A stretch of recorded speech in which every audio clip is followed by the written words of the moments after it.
നമസ്കാരം, ഭാരത് ലൈവിലേക്ക് വീണ്ടും സ്വാഗതം. ശ്രീപിള്ള, നമ്മുടെ കേരളത്തിലെ മുഖ്യമന്ത്രി ആയിരുന്നു ഇപ്പോൾ കേരളത്തിലെ ജനം കുടത്തിൽ വരെ തപ്പിക്കൊണ്ടിരിക്കുകയാണ്. ഇതുവരെ ഒരു തീരുമാനമായിട്ടില്ല.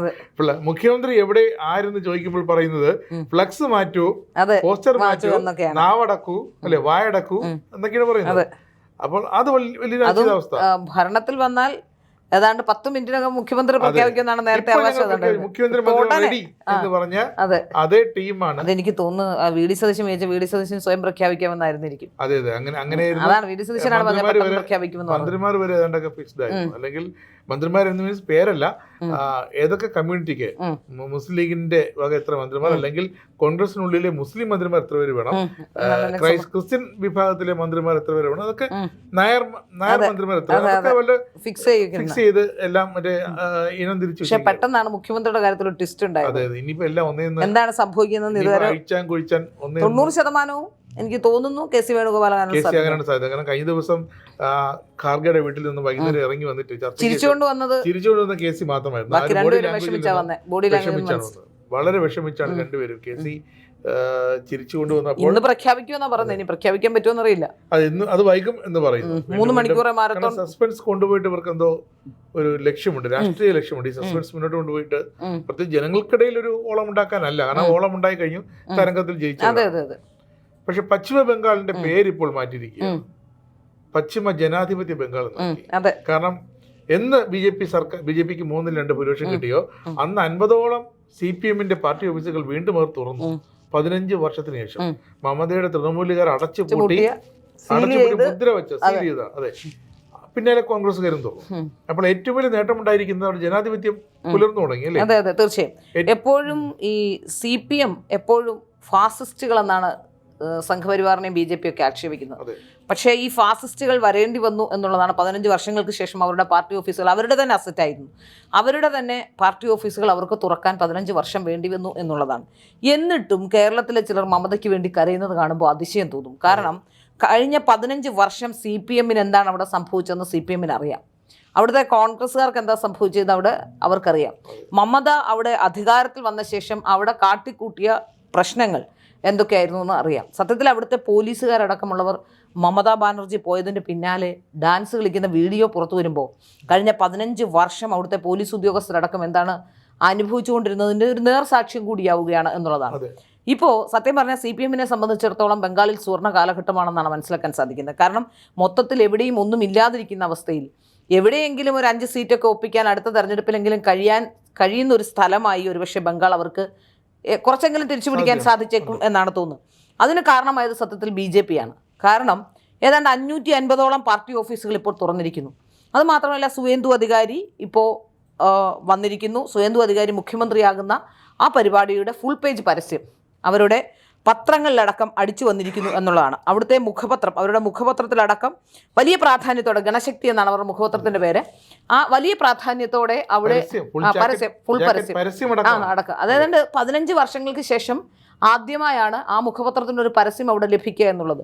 ഈ മാധ്യമ സ്ഥാപനങ്ങൾ അടക്കമുള്ളവർ ഒരുപക്ഷെ എതിർ ശബ്ദങ്ങളെ എത്ര ഫാസിസ്റ്റ് രീതിയിലാണ് മമതാ ബാനർജി അടിച്ചൊതുക്കിയത് എന്ന് നമുക്ക് ഇപ്പോൾ മനസ്സിലാക്കാൻ സാധിക്കുന്നു. ബംഗാളിൻ്റെ അവസ്ഥ, ആ ബംഗാളിൽ സത്യത്തിൽ ഈ പ്രാവശ്യം ജനങ്ങൾക്ക് വലിയ രീതിയിൽ സുരക്ഷിതത്വ ബോധം അനുഭവപ്പെട്ടാണ് അവർ വോട്ടിങ്ങിന് പോയത്. അതാണ് ബംഗാളിൽ ചരിത്രത്തിലില്ലാത്ത വിധത്തിൽ ഒരു പക്ഷേ ഇത്രയും കാലത്തെ ഭരണത്തിനിടയിൽ, ഇത്രയും കാലത്തെ സ്വാതന്ത്ര്യം കിട്ടിയ ശേഷം, സ്വാതന്ത്ര്യാനന്തര ഭാരതത്തിൽ ബംഗാളിൽ ഏറ്റവും കൂടുതൽ പോളിംഗ് ശതമാനം രേഖപ്പെടുത്തിയത് 92.79%. അത്തരത്തിൽ പോളിംഗ് രേഖപ്പെടുത്തിയ ആദ്യത്തെ തെരഞ്ഞെടുപ്പാണിത്. അപ്പോൾ നമുക്ക് മനസ്സിലാക്കാൻ പറ്റുന്ന ഒരു പക്ഷേ SIR-ൽ 90 ലക്ഷം പേര് പുറത്തായി. എപ്പോഴും പറയുന്നത് ഈ SIR-ൽ 90 ലക്ഷം പേർ പുറത്താകുമ്പോഴും അതിനെതിരെ പ്രതിഷേധം ഉയർത്തുകയാണ് അവിടെ മമതയും കൂട്ടരും ചെയ്തിട്ടുള്ളത്. മമത ആദ്യം അതെ, തീർച്ചയായും യാതൊരു രേഖ ഇപ്പൊ ഈ CPM ഓഫീസും മറ്റു ഓഫീസുകളിലുമൊക്കെ മമതാ ബാനർജിയുടെ ഓഫീസൊക്കെ ചിലർക്ക് പിടിച്ചെടുത്തിട്ടുണ്ട്. ഇപ്പോൾ പലരും കേരളത്തിലൊക്കെ പറയുന്നത് കേട്ട് വലിയ അക്രമം BJP അവിടെ വന്നപ്പോൾ ഉണ്ടായി. BJP അവിടെ വന്നപ്പോൾ ഉള്ള അക്രമം ഉണ്ടായി എന്ന് പറയുന്നവർ ഇതിനു മുമ്പ് അവിടെ നടന്നിട്ടുള്ള ഒരു അക്രമങ്ങളും കണ്ടിട്ടില്ല, അതിനെതിരെ സംസാരിച്ചിട്ടില്ല എന്നുള്ളതാണ്. അവിടെ എനിക്ക് മനസ്സിലായത് തുറന്ന ഓഫീസുകളിൽ പലയിടത്തും റേഷൻ കാർഡും വ്യാജ ആധാർ കാർഡും വ്യാജ റേഷൻ കാർഡുകളും ഒക്കെ പല ഓഫീസുകളിൽ നിന്നും കണ്ടെടുത്തു എന്നുള്ളതാണ്. അപ്പോൾ ഇത്തരത്തിൽ വ്യാജമായ രേഖകൾ ചമച്ചുകൊണ്ട് ബംഗ്ലാദേശികളെ അടക്കം ബംഗാളിലേക്ക് കൊണ്ടുവന്ന് അവിടെ വോട്ട് ചേർത്ത് അവിടെ വലിയ രീതിയിലൊരു വോട്ട് ബാങ്ക് ആക്കി നിലനിർത്തുന്നതിൽ അത് വലിയ രീതിയിൽ മമതാ ബാനർജി ഒരു കാലത്ത് വിജയിച്ചിരുന്നു. ആദ്യത്തെ 5 വർഷം. അതെ. പിന്നെ അവർ ഓട്ടോമാറ്റിക് ആയിട്ട് ഇതേ വോട്ട് വെച്ചിട്ട് രണ്ടാം ടൈമും ജയിച്ചു, മൂന്നാം ടൈമും ജയിച്ചു. പക്ഷെ എന്ത് സംഭവിച്ചു എന്ന് വെച്ചാൽ SIR വന്നപ്പോൾ രേഖകളില്ലാത്തവർക്ക്, കൃത്യമായ രേഖകളുള്ളവർക്ക് മാത്രമേ SIR വോട്ട് ചേർക്കാൻ കഴിയുള്ളൂ. അങ്ങനെയാണ് 90 ലക്ഷം പേര് പുറത്താക്കിയത്. അതിൽ നമുക്കിപ്പോൾ അപ്പീൽ, ഞാൻ SIR നിന്ന് പുറത്തായി പോയ ഒരാളായിരുന്നു. ഞാൻ ചെങ്ങന്നൂരായിരുന്നു, ഞാൻ പുറത്തായി പോയ ഒരാളാണ്. എനിക്ക് മതിയായ രേഖകളുള്ളതുകൊണ്ട് ഞാൻ വോട്ട് ചേർത്തു. അപ്പോൾ ആ സമയത്ത് ഞാൻ അവിടെ ഉണ്ടായിരുന്നില്ല. SIR അതിന് അപ്പീൽ വരാവുന്ന സമയമായപ്പോഴത്തേക്കും ഞാൻ ചേർത്തു. അവസാന നിമിഷം ഞാൻ ചേർത്തു. അപ്പീൽ വന്നു. അപ്പീലിൽ ഞാൻ കൃത്യമാണെന്ന് മനസ്സിലായി, എന്നെ SIR ചേർത്ത്. അപ്പോൾ അത് അതാണ് സംഭവിക്കുന്നത്. നമുക്കിപ്പോൾ വ്യക്തമായി നമ്മുടെ കയ്യിൽ ID ഉണ്ട്, അല്ലെങ്കിൽ നമുക്ക് വ്യക്തമായി നമ്മൾ രേഖകളുണ്ടെങ്കിൽ നമുക്കിവിടെ ചേരാൻ കഴിയും. അപ്പോൾ രേഖകളില്ലാത്തവരാണ് പുറത്തായത്. മാത്രമല്ല ഇത്തവണ വ്യാപകമായ ഒരു പ്രചരണം നടത്തി. കേരളത്തിൽ നിന്നുള്ള മുഴുവൻ ബംഗാളികളും അങ്ങോട്ട് പോകുന്ന അവസ്ഥയുണ്ടായി. കാരണം ഈ പ്രാവശ്യം അവിടെ വോട്ട് ചെയ്തില്ലെങ്കിൽ ബംഗാളിൽ നിന്ന് പുറത്താകേണ്ടി വരും എന്ന തരത്തിൽ വോട്ടർ പട്ടികയിൽ നിന്ന് അങ്ങനെ ഒന്നും ലഭിക്കില്ല.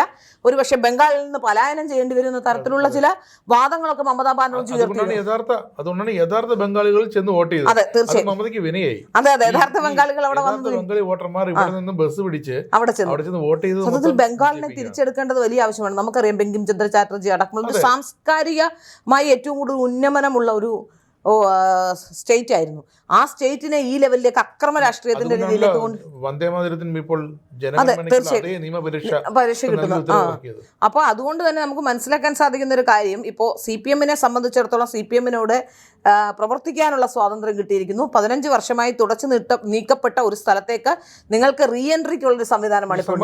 കേരളത്തിലെ CPM-കാർ ഒരിക്കലും ബംഗാളിലെ CPM-കാരെ അവിടെ പ്രവർത്തിക്കാൻ അനുവദിക്കില്ല.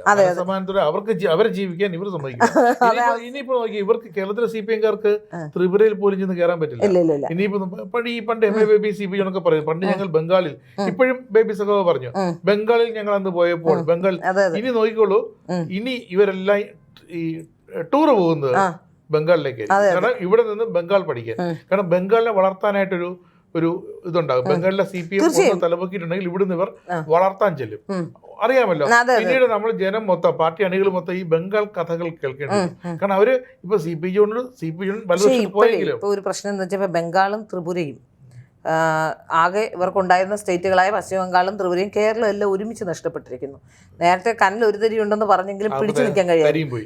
ഇനിയിപ്പോൾ സത്യം പറഞ്ഞാൽ പോളിറ്റ് ബ്യൂറോ കൂടുക എന്നൊക്കെ പറഞ്ഞാൽ പോളിറ്റ് ബ്യൂറോ കൂടേണ്ടത് പോലും ഇല്ലാത്തൊരു സാഹചര്യമാണ്. കാരണം എന്തിന് കൂടണം എന്നുള്ളതാണ്. ഇപ്പോൾ കേരളത്തിലെ ജനങ്ങൾ പറയുന്നുണ്ട്, ഞങ്ങളിവിടെ വലിയ തെരഞ്ഞെടുപ്പുമായി ബന്ധപ്പെട്ട് പരാജയം അംഗീകരിക്കുന്നു, തിരുത്തുമെന്നൊക്കെ പറയുന്നുണ്ട്. തിരുത്തുമെന്ന് പറയുമ്പോഴും എന്ത് തിരുത്തൽ പ്രക്രിയയാണ് നടക്കുന്നത് എന്നുള്ളതാണ്. ഇപ്രാവശ്യം തെരഞ്ഞെടുപ്പുമായി ബന്ധപ്പെട്ട അവലോകന യോഗത്തിൽ പോലും ആ ഭരണവിരുദ്ധ വികാരമുണ്ട് എന്നത് അംഗീകരിക്കാൻ പിണറായി വിജയന് കഴിയുന്നില്ല എന്നുള്ളതാണ്. അതിന് പകരം ന്യൂനപക്ഷ ഏകീകരണം സംഭവിച്ചു, അത് CPM-ന് ദോഷം ചെയ്തു. BJP-യും കോൺഗ്രസുകാരെയും തോറ്റു, നിങ്ങൾ തോറ്റു എന്ന് പറഞ്ഞ് മനസ്സിലാക്കാം. പക്ഷേ CPM-കാരെ എങ്ങനെ പറഞ്ഞ് മനസ്സിലാക്കുന്നതാണ്. അതെ. അപ്പൊ അതുപോലത്തെ അങ്ങനെയുള്ള ഒരു CPM-നെ സംബന്ധിച്ചിടത്തോളം ഇനി ഒരു തിരിച്ചുവരവൊന്നുമില്ല. പക്ഷെ എവിടെയെങ്കിലും ഒക്കെ ഒരു പക്ഷേ എനിക്ക് തോന്നുന്നു ദേശീയ പാർട്ടി പദവി പോലും നഷ്ടപ്പെടാനുള്ള സാഹചര്യം ഉണ്ട് എന്നുള്ളതാണ്. ഒരു സംസ്ഥാനത്തും ഭരണമില്ല, വേണ്ടത്ര സീറ്റുകളില്ല. ഇനിയിപ്പോൾ രാജ്യസഭയിലേക്ക് പോലും ആരെയും ജയിപ്പിക്കാൻ കഴിയാത്ത രീതിയിലേക്ക് കാര്യങ്ങൾ മാറിയിരിക്കുന്നു. എനിക്ക് തോന്നുന്നു അവസാനത്തെ രാജ്യസഭാ MP-മാരായി മാറുകയാണ് ബ്രിട്ടാസും ഒരു അടുത്ത വർഷം. ഇപ്പൊ ഈ തീരുന്ന കാലയളവിൽ 3 പേര് അവസാനത്തെ MP-മാരെ, CPM-ന്റെ അവസാനത്തെ MP-മാരായി മാറുന്നു എന്നുള്ളതാണ്. എനിക്ക് തോന്നുന്നു അവസാനത്തെ മുഖ്യമന്ത്രിയായി തന്നെ പിണറായി വിജയന് മാറിയിട്ടുണ്ട് എന്നാണ്. ഇനിയും CPM-ന് ഒരു തിരിച്ചുവരവുണ്ടാകാൻ നവീകരണമായ പദ്ധതികളൊന്നുമില്ല. വളരെ ബുദ്ധിമുട്ടാണ്. ഈ ന്യൂനപക്ഷങ്ങളെ മുഴുവൻ കോൺഗ്രസ് കൈയടക്കി കഴിഞ്ഞിരിക്കുന്നു. പക്ഷേ അത് കോൺഗ്രസിനും വലിയ ദോഷം ചെയ്യുമെന്നാണ് ഞാൻ വിശ്വസിക്കുന്നത്. ന്യൂനപക്ഷങ്ങളുടെ ഏകീകരണം ഉണ്ടാകുന്നത്, അല്ലെങ്കിൽ ന്യൂനപക്ഷങ്ങൾ ഇപ്പോൾ എങ്ങനെയാണോ കോൺഗ്രസിനെ ഡ്രൈവ് ചെയ്യാൻ ശ്രമിക്കുന്നത്, അത് വലിയ രീതിയിൽ കോൺഗ്രസിനും ഗുണം ചെയ്യും. പക്ഷെ അവർ മതേതരം എന്ന് എല്ലാവരും പറയുന്നത് പോലെ ഗാന്ധി വരെ പറയുന്ന മതേതരത്വം. പക്ഷെ അവരുടെ വന്നത്. പക്ഷെ ഈ മതേതരത്വത്തിന്റെ ത്രാസിൽ ഒരു ഭാഗത്ത് മുസ്ലിം സമുദായവും ലീഗ് സമുദായമല്ല, മുസ്ലിം ലീഗും, മറുവശത്ത് ക്രൈസ്തവ സഭകളും. ഇത് രണ്ടും നടുക്കിരിക്കുന്ന മെയിൻ ബാലൻസിങ് അളവ് പോലും ഇല്ലാതാക്കുകയാണ്. ഇതെപ്പോഴും തീർച്ചയായും ഇപ്പൊ സംഭവിച്ചുകൊണ്ടിരിക്കുന്നതല്ലേ കാണുന്നത്. മുഖ്യമന്ത്രി സ്ഥാനാർത്ഥിക്ക് വേണ്ടി എന്ത് കാര്യമാണ് മുസ്ലിം ലീഗ് ഇതിനകത്ത് ഇടപെടേണ്ടത് എനിക്ക് മനസ്സിലാവുന്നില്ല. കോൺഗ്രസ് അവരുടെ മുഖ്യമന്ത്രിയെ പ്രഖ്യാപിക്കുന്നു.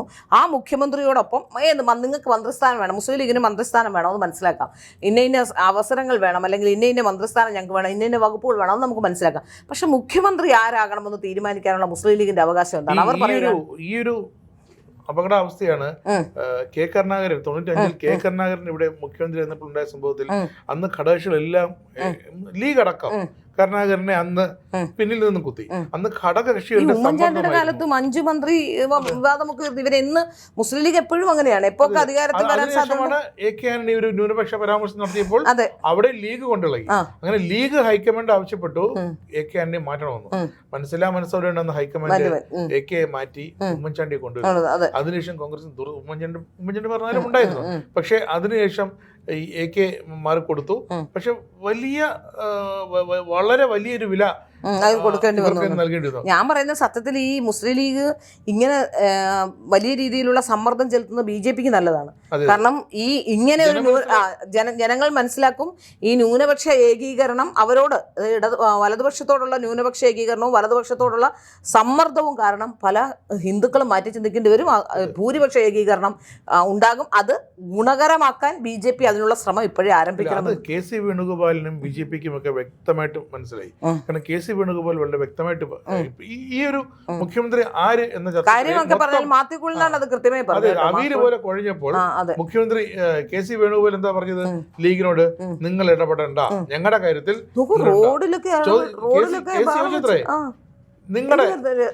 നിങ്ങളുടെ പാർലമെന്ററി പാർട്ടിയുടെ നേതാവായിട്ട് കുഞ്ഞാലിക്കുട്ടി വേണ്ട, KM ഷാജി മതി എന്ന് ഞങ്ങൾ പറഞ്ഞാൽ നിങ്ങൾ എങ്ങനെ പ്രതികരിക്കും? അതേപോലെ തിരിച്ച് ആണ് ഞങ്ങളുടെ വൈകാര്യമേ കുറിച്ച് നിങ്ങൾ ഓർക്കണമെന്ന് പറഞ്ഞു. പിന്നെ BJPക്ക് ശരിക്കും പറഞ്ഞാൽ ഈ ക്രിസ്ത്യൻ ഔട്ട്റീച്ച് ഇതെല്ലാം പാളി പോയതാണ്. നമ്മൾ വേറെ വിഷയം വിട്ടുപോയി, നമ്മൾ ബംഗാളിക്ക് വന്നതാണ്.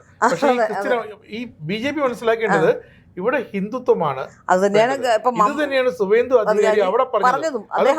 ഒന്നും പറഞ്ഞില്ല, അദ്ദേഹം കൃത്യമായി പറഞ്ഞു. ഞാൻ സനാതനികൾക്കാണ്, എനിക്ക് വോട്ട് വന്ന സനാതനികളോട് ആരാണോ ഞാൻ അവർക്കൊപ്പം നിൽക്കും. കാരണം അവിടെ അവരെ ഉള്ളൂ, ഭൂരിപക്ഷം അവരാണ്. അതായത് മതം മാറണമെന്നല്ല, മറ്റുള്ളവർ ഈ ഹൈന്ദവ ധർമ്മത്തിനെ ബഹുമാനിക്കുക, അംഗീകരിക്കുക, അതിനൊപ്പം ഒരു മതേതരത്തിന്റെ യഥാർത്ഥ അർത്ഥം മനസ്സിലാക്കി മുന്നോട്ട് പോകുക. അതാണ് സുവേന്ദു അധികാരി ബംഗാളിൽ പറഞ്ഞത്. തീർച്ചയായിട്ടും പ്രാവർത്തികമാക്കുകയും. അതെ, തീർച്ചയായിട്ടും ഞാൻ പറയുന്നത് ഒരുപക്ഷെ CPM-നെ സംബന്ധിച്ചിടത്തോളം CPM-ന്റെ ഓഫീസുകളിൽ സുവേന്ദു അധികാരിയുടെയും അമിത്ഷായുടെയും നരേന്ദ്രമോദിയുടെയും ഒക്കെ പടം വെക്കണം. കാരണം 550 പാർട്ടി ഓഫീസുകൾ തിരിച്ചു കിട്ടിയിരിക്കുന്നു. നിങ്ങളുടെ മുഖപത്രം, ആ മുഖപത്രത്തിൽ പരസ്യം വന്നു തുടങ്ങിയിരിക്കുന്നു. പരസ്യം ചെയ്തത് എന്തിനാണ്? പാർട്ടിക്കുള്ള പ്രവർത്തന ഫണ്ടാണ്. അതെ, തീർച്ചയായും പ്രവർത്തന ഫണ്ടിന്റെ തുടക്കം കുറിച്ചിരിക്കുന്നത് സുവേന്ദു അധികാരിയാണ്. ജനാധിപത്യം സംരക്ഷിക്കാനുള്ള ശ്രമങ്ങൾക്ക് ബംഗാളിൽ BJP ഒരുങ്ങുന്നു എന്ന് മനസ്സിലാക്കാൻ സാധിക്കുന്നു. അതുകൊണ്ട് ഇനി മേലാൽ നിങ്ങൾ BJP-ക്കാരെ ഫാസിസ്റ്റുകൾ എന്ന് വിളിക്കരുത് എന്നുള്ളതാണ് പറയാനുള്ളത്.